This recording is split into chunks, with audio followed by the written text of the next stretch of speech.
লেখ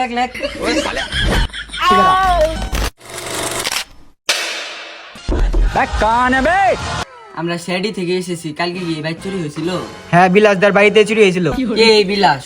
এই ঘরের মালিক। কে এই ঘরের মালিক? আমি। अबे साले কবে থেকে এই ঘরে আসো? যেদিন থেকে বিয়ে হয়েছে সেদিন থেকে। যেদিন থেকে বিয়ে হয়েছে সেদিন থেকে। কার বিয়ে? আমার আব্বা আর আমার মায়ের। আব্বা আর মায়ের। তোমার আব্বা আর আম্মা কোথায়?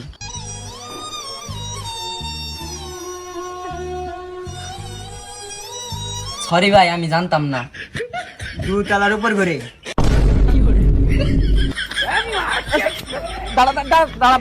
কি চুরি হয়েছে? 10 লাখ টাকা ক্যাশ, 5 কেজি সোনা। এই লেখ। মনা, তুই কি করিস? মিথ্যা কথা বলি।